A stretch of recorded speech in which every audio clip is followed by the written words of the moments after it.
organizers for giving me this opportunity to present to you this morning. I'd also like to thank Aziza Amershi, who was actually originally supposed to do this presentation, and unfortunately she could not, but she thought of me to fill in for her, and I appreciate it. I'm by no means an expert on the brain or Alzheimer's disease or dementia, but alhamdulillah, recently I've had the opportunity to do some research around food and the brain. I'm a registered dietitian working in Toronto for the University Health Network. I primarily work in cardiology and diabetes, and also do some research on the side. And I'll be sharing today with you the link between my area and food for the brain.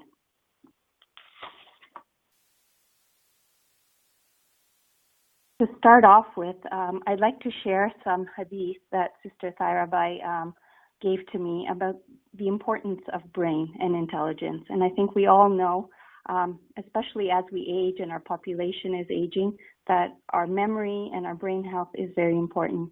But also Islamically, the Holy Prophet has said, the role of aql in the heart is like the role of the lamp in the middle of the house.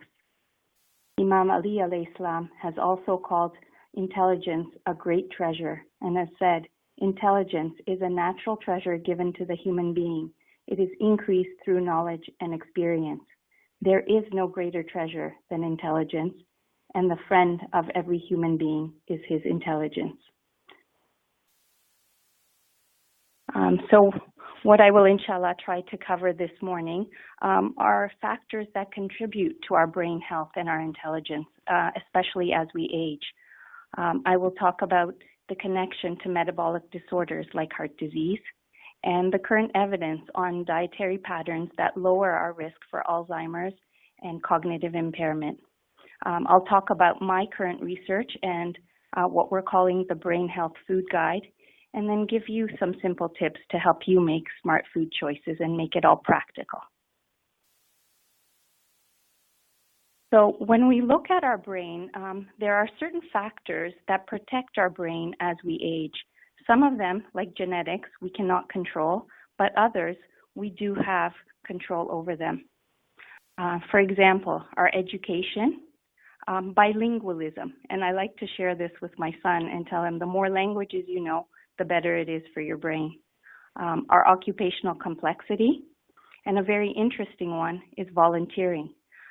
Research has shown that people who volunteer at any age of their life end up with better brain function as they age. We know exercise has a big impact on our overall health and especially our brain health.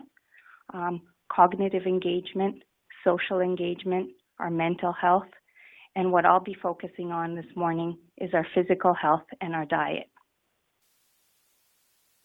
Now, I mentioned that I work in cardiology and diabetes.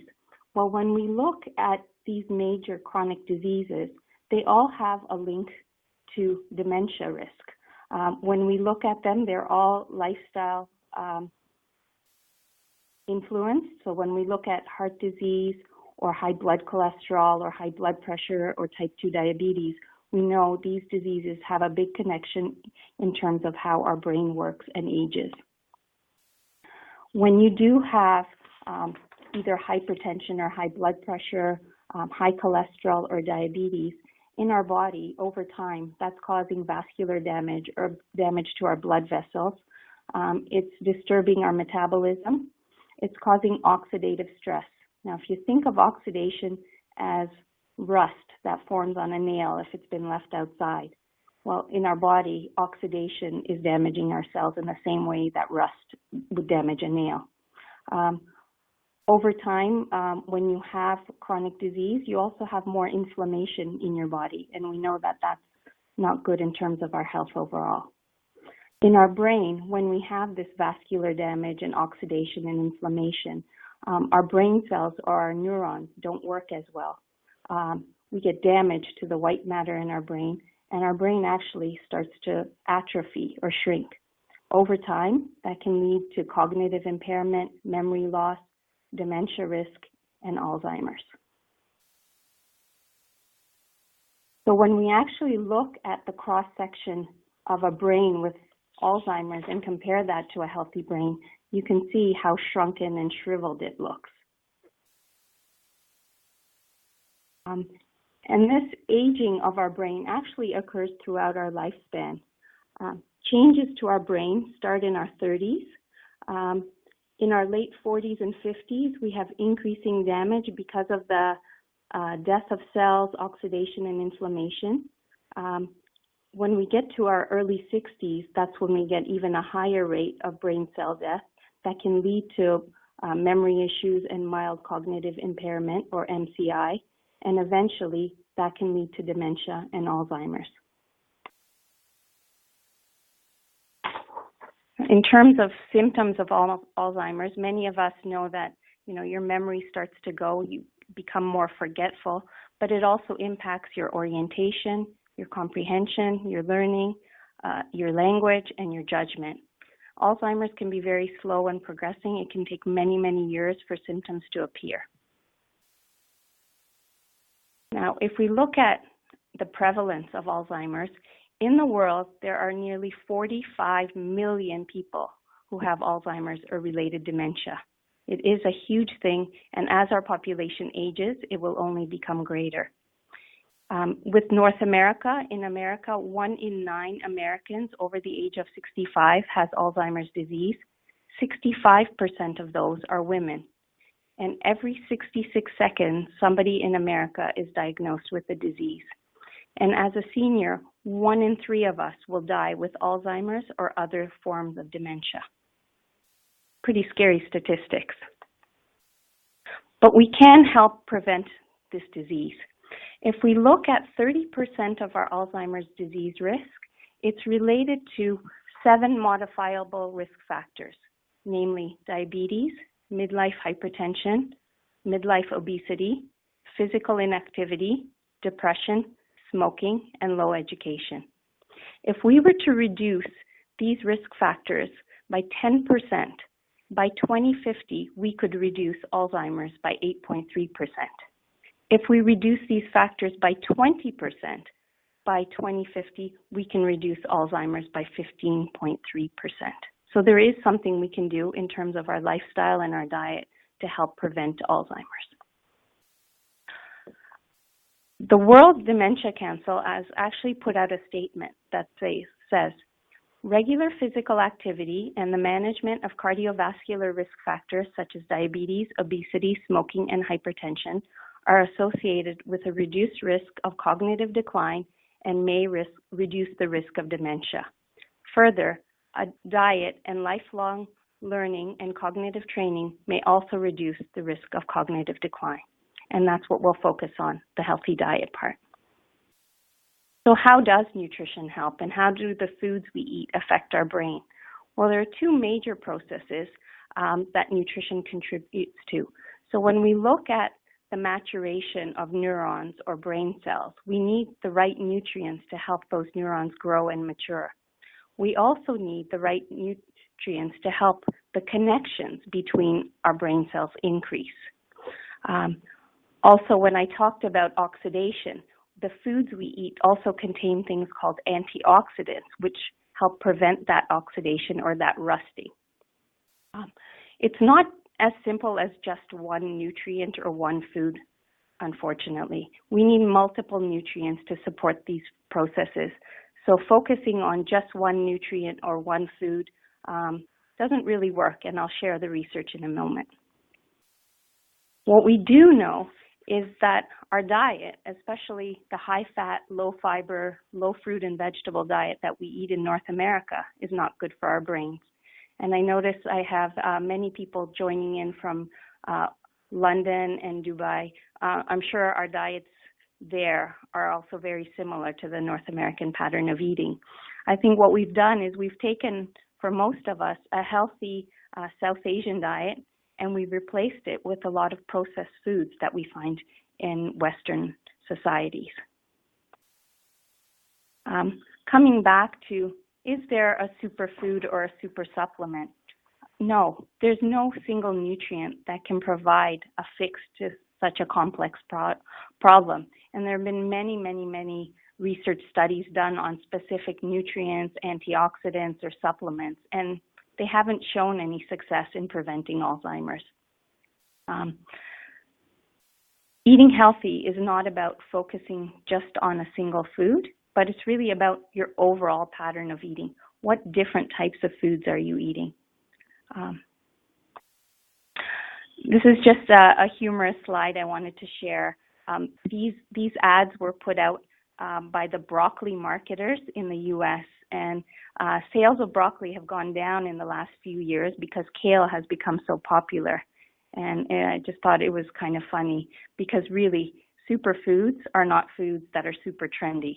And yes, foods like kale and quinoa, which have become very popular lately, they are healthy, but they're not better than any other food, and it doesn't mean that they're the only foods we should be focusing on.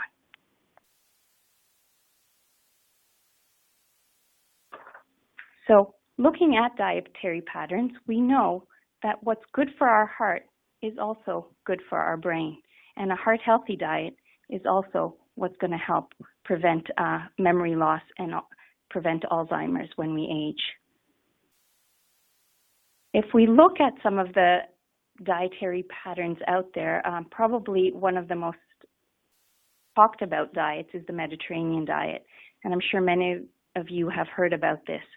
When we look at the Mediterranean diet, it's basically a diet that's rich in plant foods, so lots of fruits and vegetables, whole grains, legumes, which are your beans and lentils and chickpeas.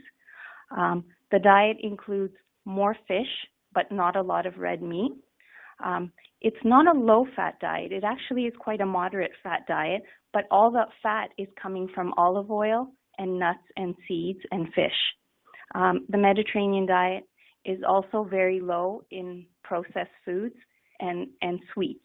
So although sweets and red meat are included, they're included much less often than other foods.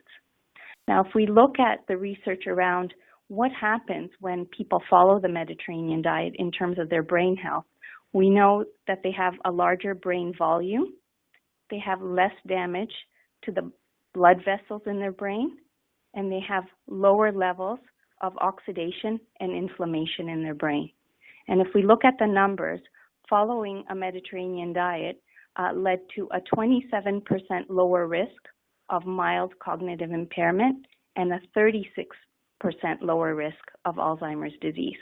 So pretty impressive. When we're looking at the Mediterranean pattern of eating, it doesn't mean that you have to be from the Mediterranean to follow this pattern. You can adapt this type of eating to any culture. It's basically a focus on plant food and focusing on unprocessed food. When we look at the protective effects on your heart, we know following this pattern of eating would lead to a 30% lower risk of a heart attack or a stroke. And if you already are living with heart disease, we know a Mediterranean pattern of eating would lead to a 50 to 70% lower risk of a recurrent cardiac event. That is pretty significant, and I always share this with the patients I see in my cardiac clinic because that's more than any other medication or any other treatment out there. Another very good pattern of eating that's very similar to that Mediterranean pattern is what we call the DASH diet, and it stands for Dietary Approaches to Stop Hypertension. Again, it's a plant-based diet. It's low in animal fat and low in the processed foods and sugar. But in addition to the Mediterranean diet, it also puts limits on salt or sodium intake, and it also emphasizes 2 to 3 servings of low-fat dairy. Now, we know, we've known for many years that the DASH diet has been shown to significantly reduce your blood pressure, but we also know now from trials such as the ENCORE trial that it also leads to improvements in your cognitive performance, and especially when you combine this pattern of eating with exercise. We've seen increases in executive function, memory, and learning ability.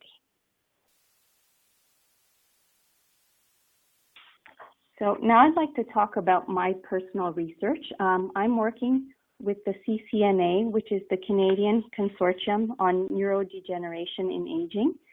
It's a collaboration between hospitals across Canada. In Toronto, it includes Baycrest, Toronto Rehab, and Sunnybrook. And recently, what they've done is developed what they call a brain health food guide. And this is brand new, unpublished research, so you're one of the first to hear about it. The Brain Health Food Guide was developed based on all the evidence that we have around brain health and nutrients. It combines information across all these studies and looks for what was the most consistent aspect of each of these diets. What had the greatest impact on brain health? And it's a food guide that's designed to be something sustainable, so it's a lifelong approach to eating.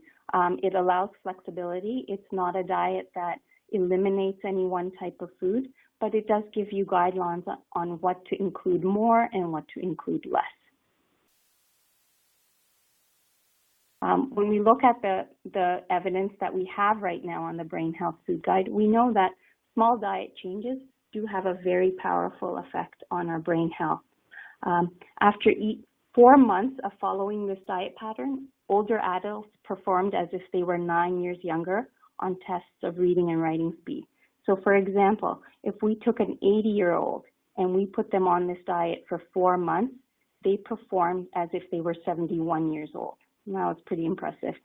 Also, if we had individuals who ate this pattern of eating for 4 years experienced no memory loss from their baseline, which is very promising as well in terms of following this pattern to prevent Alzheimer's. So let's talk a little more about what this Brain Health Food Guide is. And I'll start off with the foods to include.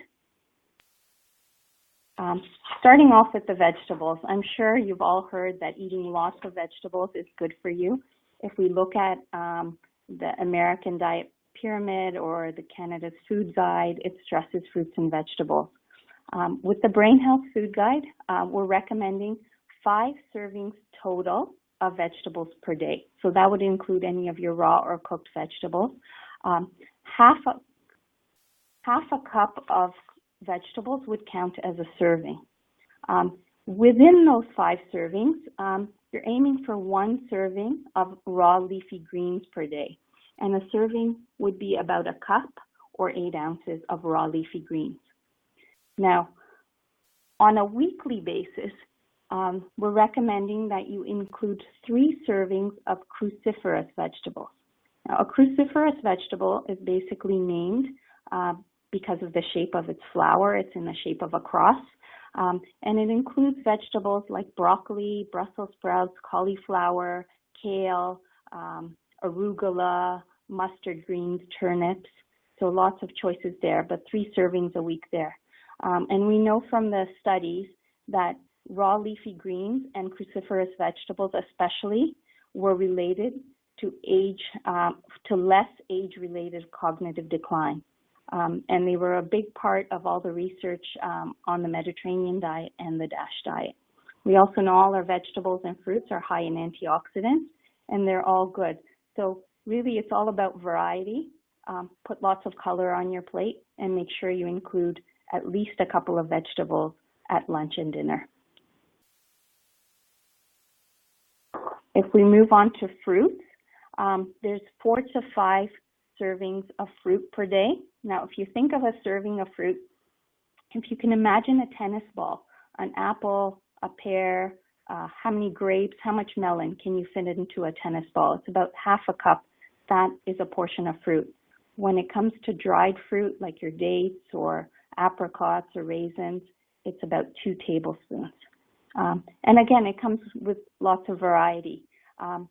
With the research, we know that berry consumption is specifically associated with less age-related cognitive decline. So we're recommending on a weekly basis 3 servings of berries, and it could be fresh or frozen. And again, it's variety. There is no one super berry, although there has been a lot of research around blueberries and memory, but we know that all berries are good. And also just overall, focusing on variety, maybe looking at the fruits that are mentioned in our Holy Quran and including things like grapes and pomegranates as well. Okay. The next brain protective food is fish and seafood.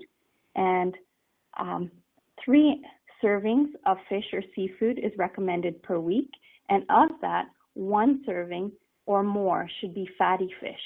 And fatty fish are fish that come from colder waters, things like salmon, trout, mackerel, herring, sardine. Those are all cold water fatty fish. A serving of fish is about 3 to 4 ounces, or about half a cup.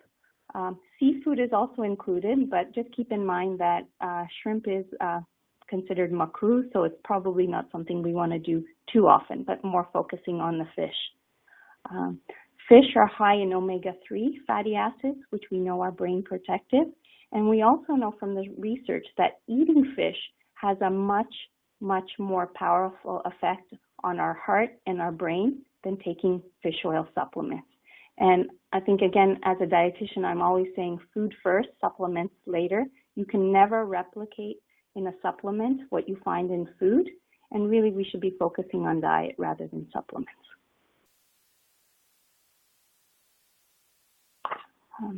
The next protective food that we've included in the Brain Health Food Guide is nuts and nut butters.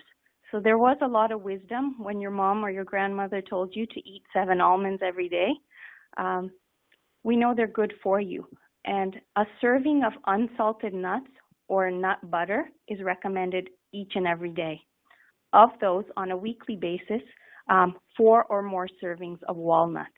A serving is about a 1/4 cup, a small handful, or when you're choosing something like peanut butter or almond butter, it would be about 2 tablespoons. When you are choosing a nut butter, I've specified natural, and that's for a reason. A lot of commercial nut butters have a lot of additives like trans fat and salt and sugar. So if you are choosing peanut butter or almond butter, choose one that has 1 ingredient only, just peanuts, just almonds, or just cashews, or just one type of nut. You don't need all the other additives. You just want the goodness of the nuts. And we know nuts are high in antioxidants. They're high in monounsaturated fats and fiber. They're all healthy for our hearts as well.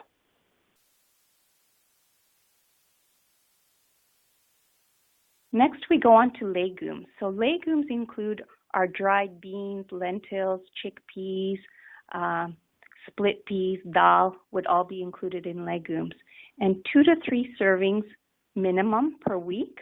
1/2 cup of cooked beans or lentils would be considered 1 serving. Tofu also would be included there. And I came across this amazing hadith from our 6th Imam that says, eating beans increases the marrow of the leg bones, enlarges the brain, and produces fresh blood. Subhanallah, that's just what research is finding out right now, but we knew it many, many hundreds of years ago as well. And then olive oil as well.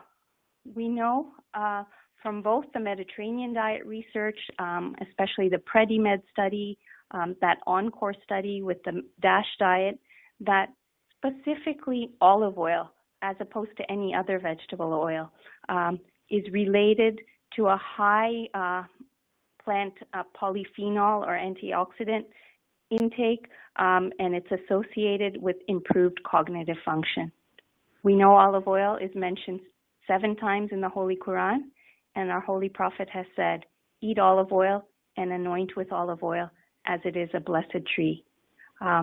Olive oil, we can use it in cooking, baking, and salads. I think it's quite a misconception where people feel that they cannot cook with olive oil because it will burn and change. That's a myth. In regular home cooking, whether you're sauteing or stir frying or baking, olive oil is absolutely fine.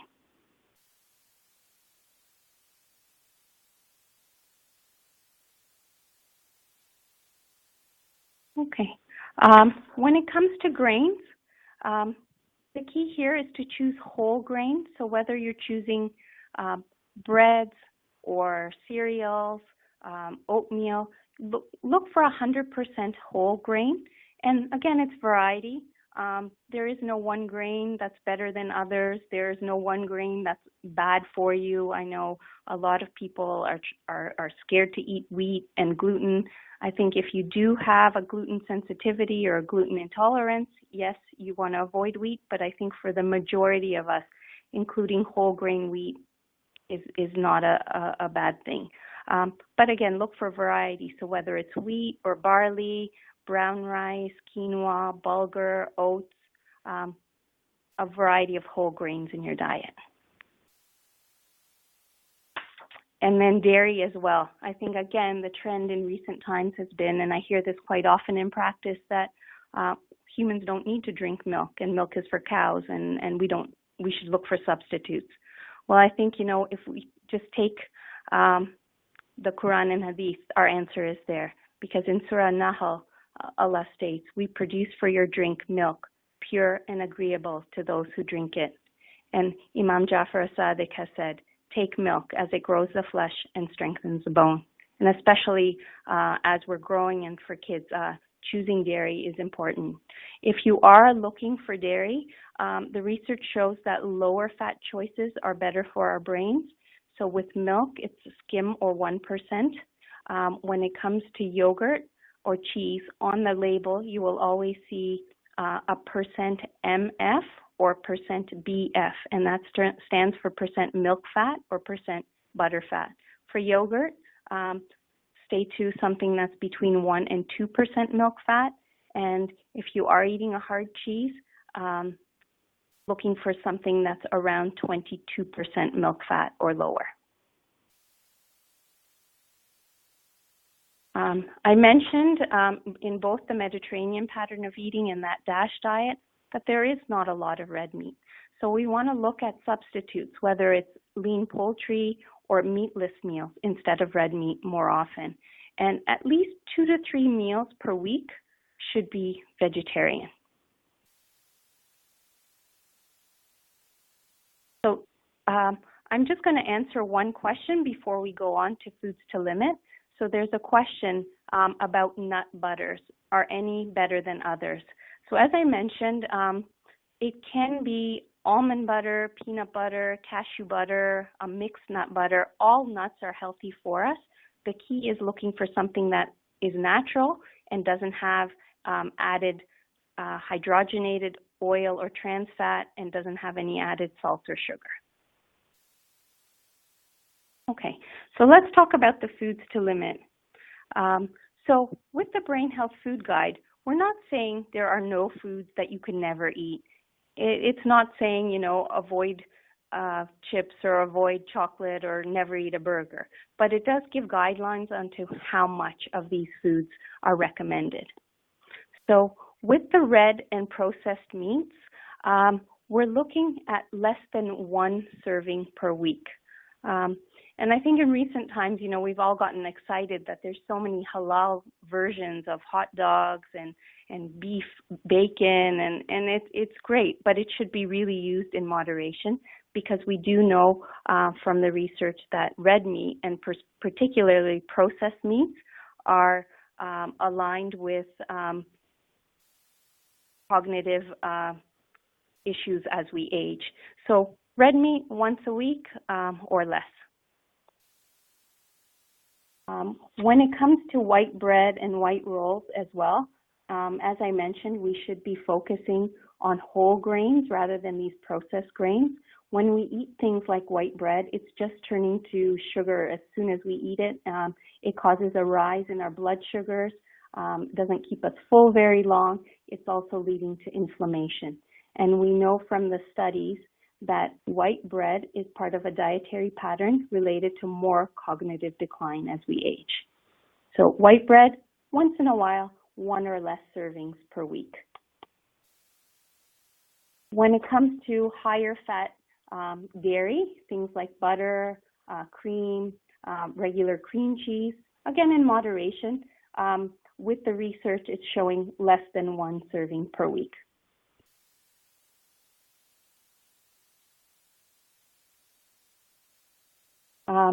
And then in terms of all that processed food, so when it comes to prepackaged foods, salty snacks, commercial desserts like donuts and muffins, baked goods, candy, chocolate, soda, sugar drink, I know a lot of us, sugar is something that we crave and it's a treat. With the Brain Health Food Guide, we're just putting a limit on it to 3 or less servings per week. So it doesn't say you can never have it, but have it less often. And again, it comes back to, looking at less processed foods in our diet. We really want to stick to foods that are more in their natural state and less processed. So when we look at what's wrong with some of these processed foods, we're really looking at sugar and salt. So if we look at the guidelines, and these are the North American guidelines for sodium, for everyone, whether you're living with a chronic condition or you're perfectly healthy, the sodium guidelines currently are 1,500 milligrams per day. Now, just to put that into perspective, if you take a teaspoon of salt, whether it's table salt or sea salt or kosher salt or Himalayan salt, there's about 2,300 milligrams of sodium in that teaspoon of salt. So it's not a lot of salt to stick to 1,500 milligrams per day. And I think usually what I find is it's not adding that pinch of salt in your cooking or on your foods that's the culprit. It's really back to those processed foods. And to give you an example, if you were to take, for example, one dill pickle, there's 950 milligrams of sodium in that pickle. If we take something like soya sauce, a tablespoon of soya sauce has 1,000 milligrams of sodium. So things to think about when we're buying packaged foods is to look at the sodium number on the label. When it comes to sugar, that's been sort of the hot topic over the last year or so in nutrition. And what I've given you is the World Health Organization guidelines for added sugar. When we think about added sugar, it's very different from the natural sugar we find in our fruits and vegetables and dairy. So we're saying eat lots of fruits and vegetables, get your natural sugar that way. But when it comes to added sugar, that's the sugar either you're adding to your food, so it could be the sugar, the honey, the syrup that you're adding to your foods, or it can be the sugar that the manufacturer has added. And what we're limiting to is about 6 to 9 teaspoons of added sugar per day. If we take 1 teaspoon of sugar, that's about 4 grams. So when you're looking on the labels, that'll help you look at added sugar. Now, for example, if we take a can of soda or a can of Coke or Pepsi, there are 10 teaspoons of sugar in that one can. That's more than your daily goal. Also, people are surprised when, as a dietitian, we call juice as basically uncarbonated pop.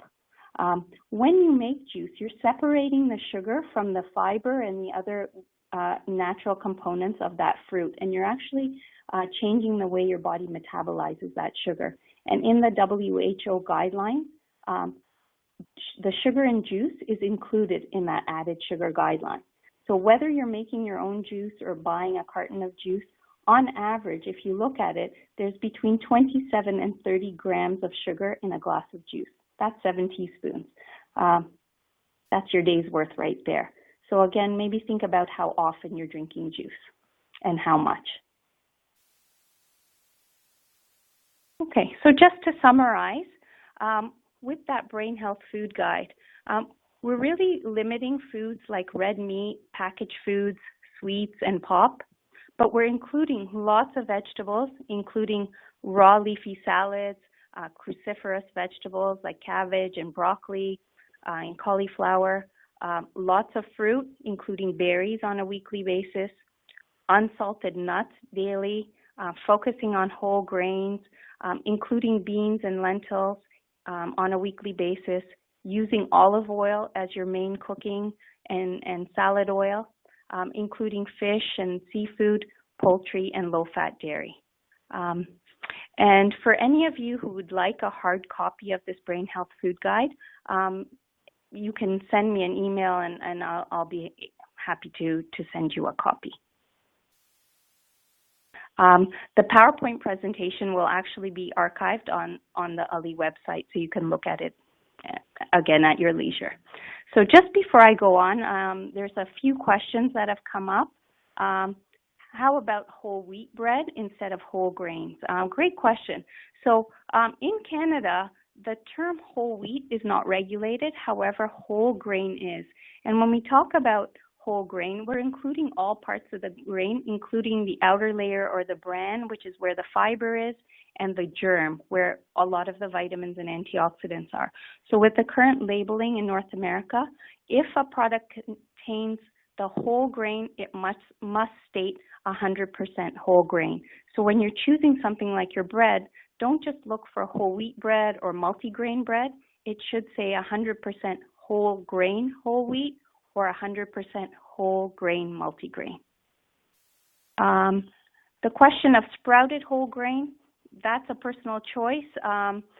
We don't have a lot of research on the benefits of that sprouted whole grain. Again, it is a whole grain, so it is a good choice. There is fiber and maybe some probiotics in there as well that you don't get in regular bread. So if you do have access to that and you like the taste of that, that would be a good choice. And coconut oil. I kind of predicted that question would come up. I think it comes up in my daily practice. So coconut oil is interesting. It's become very trendy in the last maybe 10 years or so. When we look at coconut oil, it is a saturated fat, which means it's a solid at room temperature. And we know that in terms of things like our cholesterol levels, it will raise our cholesterol. Now, the structure of coconut oil is what we call an MCT, or a medium chain triglyceride. That's different than the saturated fat that you might find in meats. And we know that the MCT oils are metabolized differently in our body. But that being said, there is very, very little research to support all the benefits of coconut oil that you read online.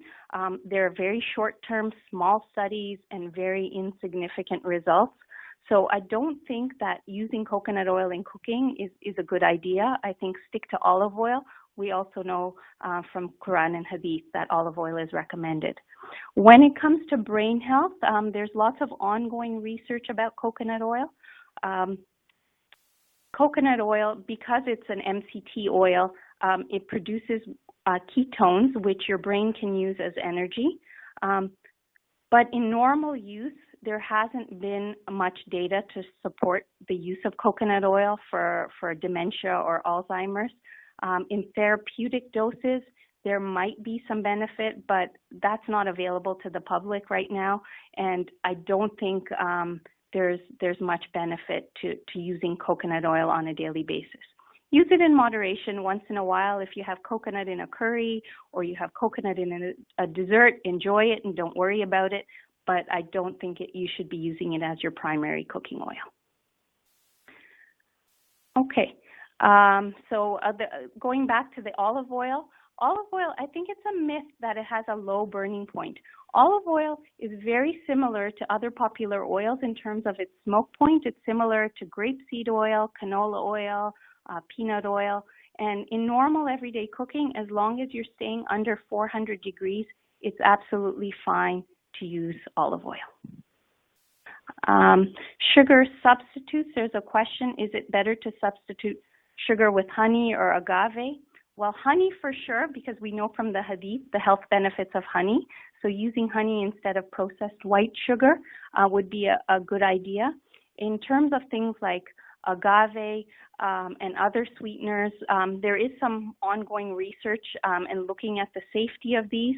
I think basically when it comes down to it, it's limiting all sweeteners in general and sticking to the natural sugars that we have in our fruits, and using everything else in moderation. With other sweeteners as well, in long-term studies, there are safety issues, and we just want to be careful with them. A question just came up about GOR. If you're talking about sort of that block sugar, again, if it's less processed than white sugar, it's probably a better choice, but it would still be included in those limits for added sugar intake. Okay. I think I I hope I've answered the questions so far. We'll also have time at the end for more questions. So I think overall what we want to remember that it's really all about moderation and variety. Use this Brain Health Food Guide to help plan out your weekly choices and also plan out your treats because, you know, food is pleasure as well. We're not denying ourselves our treats and the foods we enjoy, but it's planning ahead for them. So if you know you'll be eating out or going to the mosque for a wedding and eating biryani, maybe plan out for that as your red meat day for the week. Or if you're going for dessert, that's your sweets for the week. It's all about moderation. Keeping healthy, easy to prepare foods on hand at home. So if you have your fridge stocked with lots of fruits and vegetables, you're more likely to eat them. And finding foods that you enjoy. If you don't like Brussels sprouts or kale, don't eat them. Find something else that you enjoy. Find another green vegetable. Find, you know, if you don't like salmon, maybe try trout, try sardines. Find a fish that you like. You know, any diet only works if you can follow it, and you follow it if you enjoy it. And I think that's the key with this food guide, is that we want people to enjoy the foods they like and find things they enjoy on a daily basis. Also with moderation comes portion size, and an easy way to know if you're eating the right amount is to use what we call the plate method for lunch and dinner. So if you take your lunch plate or your dinner plate, half of it should be filled with vegetables. And these could be cooked, it could be a curry, it could be a stir fry, a soup, raw, a combination, doesn't matter. But you really want to look at half a plate of vegetables, and again, lots of color, so you have lots of variety there. A quarter of your plate, about the size of the palm of your hand, should be your protein. So that's where your meat or your fish or your chicken or your dal or your beans would go. And then the remaining quarter of your plate would be your starch. So if you make a fist, that's how much rice or pasta or potato or bread that you should be having at your meal. And that's an easy way to plan for healthy eating. And it works for those of us living with diabetes, for those of you living with heart disease, and it works also for brain health. So lots and lots of ways to eat healthy. I just wanted to give you just some ideas and some practical tips in terms of what to eat. So again, just reviewing some of the things. So next time you're buying your bread, rather than looking for the white bread or the white rolls, try some whole grain. It can be whole grain wheat, multigrain, rye. Those are all good choices. When we're having our South Asian meals, instead of something like fried samosas and butter chicken and biryani rice, how about some dal, some vegetable curry, and some 100% whole wheat roti on the side. If you're out for Middle Eastern, instead of grabbing that shawarma, which could be loaded in salt and fat, try something like a grilled shish taouk and maybe a salad with that to make it a more balanced meal. Fast food has become really popular because we have so many halal options nowadays. And again, as I said, you know, once in a while, enjoy your burger and fries, but it shouldn't be a regular part of your weekly meal plan. More often, maybe choose things like salad with grilled chicken and cut out that pop and drink more water. When you're grabbing some pizza, whether it's takeout or ordering in, instead of something that's loaded in the meat toppings, try a whole grain crust and load up the vegetable toppings. If you're going out for some Asian or Chinese food, again, instead of something that's deep fried like your spring rolls or something that's loaded in sauce and battered like something like the crispy beef, why not try something like your rice wrapper vegetarian spring roll that's just filled with lots of good raw vegetables? And instead of that fried dish, how about having something like a stir fry? When it comes to seafood, for my British friends, sure, once in a while, enjoy that good fish and chips. But on that weekly basis, when we're saying eat 3 servings of fish, most of that should be either grilled or baked. We're always in a hurry, there are days when we come home and there's no time to cook, or you just want something quick and fast. Rather than grabbing, a frozen meal or a frozen pizza or a box of packaged pasta, something like a macaroni and cheese, why not try another convenience food? In the grocery stores, you can buy vegetables and salads that are pre-washed and chopped for you. All you need to do is open up the bag, put on some of that fish or those beans or lentils, and those are all great. When it comes to canned foods, you're still getting the same nutrients, but the sodium can be a problem. So if you are choosing canned fish, whether it's something like your salmon or your sardines, or you're choosing canned beans or lentils, try to choose the ones that say no salt added or low sodium, and then rinse off all the liquid that's in there. And it's a quick way to get in your fish and your beans. Desserts, I know I love my desserts, but it's making healthier choices. So instead of, something like your ice cream sundae, maybe start off with something like your Greek yogurt and top it up with some fresh berries. Instead of that deep fried donut, maybe have something like a baked apple or a home cooked dessert. When it comes to sweet snacks, instead of the cookies, maybe try to grab some fruit. I have a picture there of frozen grapes. If you haven't tried those, maybe it's something you should. They're very refreshing, tasty, and it just takes grapes to a different level.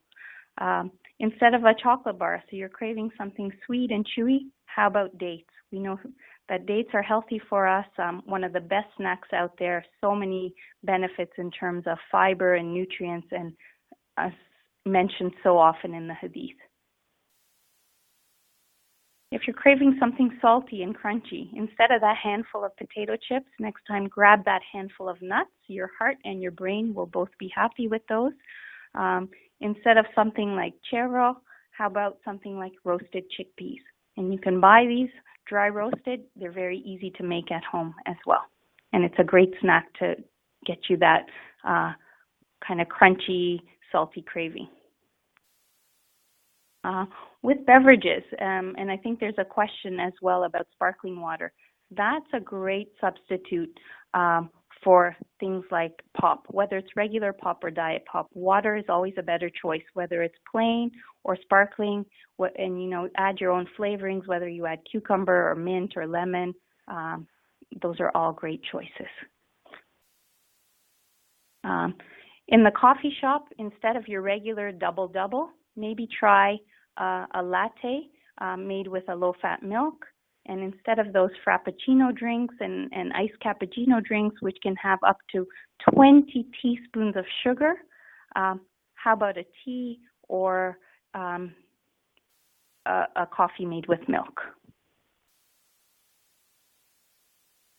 So just in terms of resources, I know I've covered quite a bit this morning. Starting locally, in Ontario, we have Eat Right Ontario.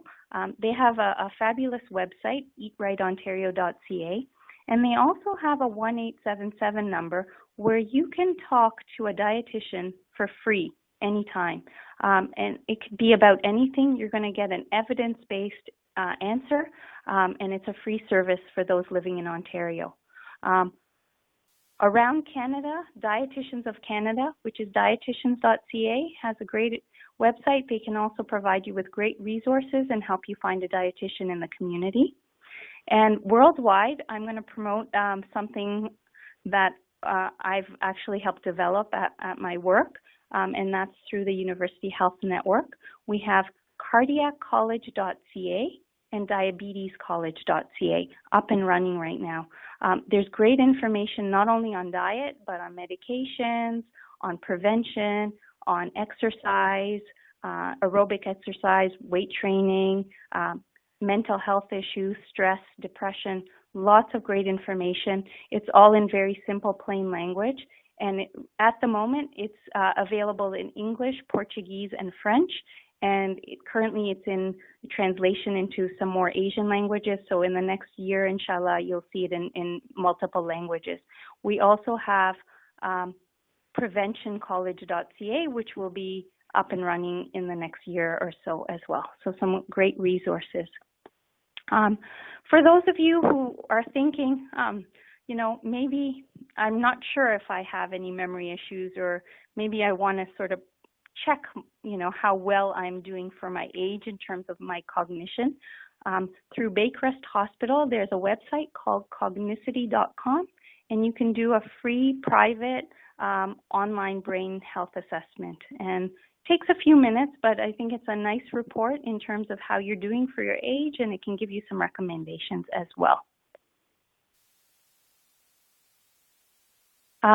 For any of you living in Toronto, if you are interested in participating in brain research, if you're suffering from mild memory issues at the moment, or you know somebody who's suffering from mild memory issues, if you have a strong family history of Alzheimer's disease, we're currently doing some research on that brain health food guide. If you can spare 3 hours a week to attend nutrition education and exercise classes in North Toronto, we'd love to have you participate. It's a 6-month trial, and it will help cut your risk of not only cognitive decline, but all chronic diseases such as heart disease and diabetes too as you age. If you are interested, I have my email up there. You can email me and I can give you more information on that. Just to end off, I'd like to again thank Sister Thyra Kasmali and Sister Aziza Mercy. I'd also thank my co-researchers, Dr. Carol Greenwood and Dr. Matthew Parrott, who did a lot in terms of developing that brain health food guide. Okay, thank you. So I see that some of you do have other questions, and I'm happy to answer them now.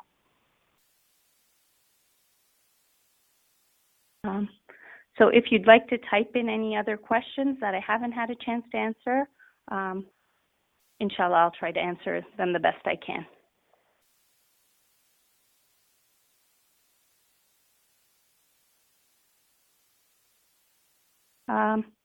Just looking up, there was a question, can we make baked potato chips with olive oil? Absolutely. So whether you're making roasted vegetables or baked potatoes in the oven, using olive oil is a good thing. And you can use quite a bit of it. When we're looking at that Mediterranean pattern of eating, if we look at their average olive oil use, they're using at least a couple of tablespoons a day. So yes, go ahead and make your own baked potatoes with olive oil. There's a question on caffeine intake. So I can tell you what I know in terms of guidelines. So for most people, 2 to 3 cups of coffee or tea a day is generally considered okay. Now, that being said, people metabolize caffeine in different ways. There are fast metabolizers and there are slow metabolizers. So you know yourself how sensitive you are to caffeine, and you can adjust your intake. But when it comes to brain health, heart health, diabetes risk, we know for most people, the guidelines say 2 to 3 cups of regular coffee or tea should be okay. Question about the food served in our mosques. How can we raise awareness? Well, I think in Toronto we have a great committee, and we do have a lot of initiatives to try to make our food healthier. In Ramadan last year, we tried to serve salads with iftar. It is a lot of work, but it's small steps. It's just maybe going to your executive and asking for healthier choices when it comes to food at the mosque. I know a lot of times it's based on traditionally what we eat. Also, cost is a factor. But I think, eating healthy is worth the effort. And it's just, if more people speak up and ask for these changes, then slowly, inshallah, they'll happen. There's 2 more questions about the olive oil. So as I had mentioned, yes, you can use olive oil in cooking, in your regular cooking, up to 400 degrees Fahrenheit. It should be fine. And making those baked potatoes and with olive oil is absolutely fine. Question about nuts. Are raw nuts better than roasted nuts? From my research, there really is not a big difference between the raw and the roasted. The big difference is when you get roasted nuts that are roasted in oil and salt. That would be worse than regular nuts. But if you're buying fresh nuts and you roast them yourself, the health benefits are still there. A question on bone broth. Not my area of expertise, but I think, a bone broth, there are minerals when you're boiling, I guess it's either beef bones or chicken bones. I think the key there would be that if you are making some sort of broth, you let it cool and you'll notice that the fat will rise to the top. That's all saturated fat. That's the fat we don't want to eat. So skimming that off would be a good idea. And then a question on ghee. How good is ghee? Well, ghee is basically clarified butter, so it's butter with the milk solids removed. It's basically saturated fat. And we know from this research, eating too much saturated fat, not good for our heart, not good for our brain. So again, ghee, like that butter, in moderation, maybe once a week, but not something that you want to use on a daily basis.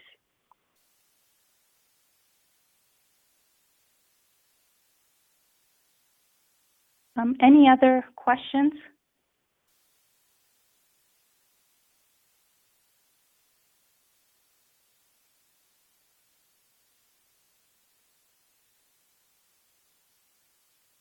Okay, so thank you all for participating, for taking time out of your Saturday to listen in. I really appreciate it. It was my first webinar, so any feedback would be great. If there's any other information, I have shared my email, and you're welcome to contact me. Thank you very much.